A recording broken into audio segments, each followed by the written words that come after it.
Balak sends for Balaam. Then the sons of Israel journeyed on, and camped in the plains of Moab beyond the Jordan opposite Jericho. Now Balak the son of Zippor saw all that Israel had done to the Amorites. So Moab was in great fear because of the people, for they were numerous. And Moab was in dread of the sons of Israel.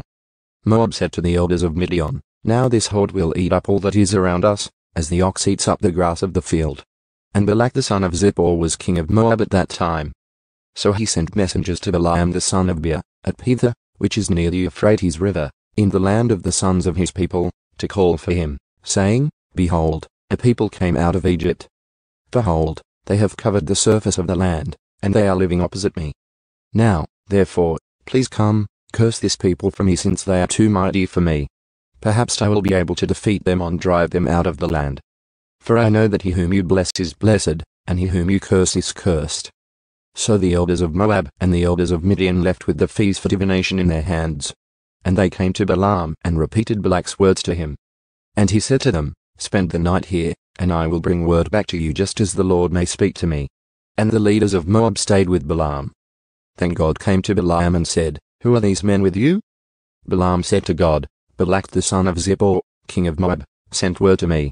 Behold, there is a people who came out of Egypt, and they cover the surface of the land. Now come, curse them for me. Perhaps I will be able to fight against them and drive them out." But God said to Balaam, "Do not go with them. You shall not curse the people, for they are blessed." So Balaam got up in the morning and said to Balak's representatives, "Go back to your land, for the Lord has refused to let me go with you."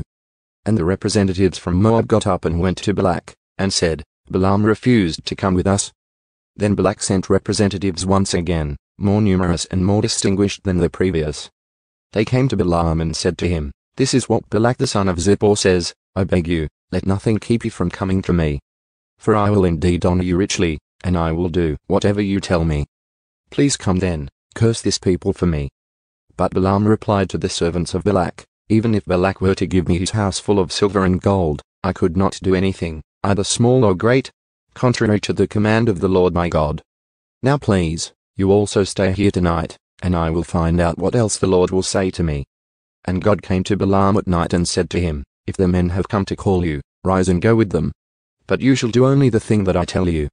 So Balaam arose in the morning, saddled his donkey, and went with the leaders of Moab, the angel and Balaam. But God was angry that he was going, and the angel of the Lord took his stand in the road as an adversary against him. Now he was riding on his donkey, and his 2 servants were with him. When the donkey saw the angel of the Lord standing in the road with his sword drawn in his hand, the donkey turned off from the road and went into the field. And Balaam struck the donkey to guide her back onto the road. Then the angel of the Lord stood in a narrow path of the vineyards, with a stone wall on this side and on that side. When the donkey saw the angel of the Lord, she pressed herself against the wall and pressed Balaam's foot against the wall, so he struck her again. Then the angel of the Lord went further, and stood in a narrow place where there was no way to turn to the right or to the left. When the donkey saw the angel of the Lord, she lay down under Balaam. So Balaam was angry and struck the donkey with his staff.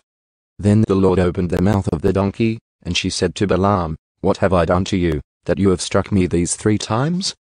And Balaam said to the donkey, "It is because you have made a mockery of me. If only there had been a sword in my hand, for I would have killed you by now." But the donkey said to Balaam, "Am I not your donkey on which you have ridden all your life to this day? Have I ever been in the habit of doing such a thing to you?" And he said, "No." Then the Lord opened Balaam's eyes, and he saw the angel of the Lord standing in the way with his sword drawn in his hand, and he bowed all the way to the ground. Then the angel of the Lord said to him, "Why have you struck your donkey these 3 times? Behold, I have come out as an adversary, because your way was reckless and contrary to me. But the donkey saw me and turned away from me these 3 times. If she had not turned away from me, I certainly would have killed you just now, and let her live." So Balaam said to the angel of the Lord, "I have sinned, for I did not know that you were standing in the way against me. Now then, if it is displeasing to you, I will turn back." But the angel of the Lord said to Balaam, "Go with the men, but you shall speak only the word that I tell you." So Balaam went along with the representatives of Balak. When Balak heard that Balaam was coming, he went out to meet him at the city of Moab, which is on the Arnon border, at the extreme end of the border. Then Balak said to Balaam, "Did I not urgently send word to you to call for you? Why did you not come to me?" Am I really unable to honor you? So Balaam said to Balak, Behold, I have come to you now. Am I really able to speak anything? The word that God puts in my mouth, that only shall I speak. And Balaam went with Balak, and they came to Kiriath-Huzoth. Balak sacrificed oxen and sheep, and sent some to Balaam and the leaders who were with him. Then it came about in the morning that Balak took Balaam and brought him up to the high places of Baal, and he saw from there a portion of the people,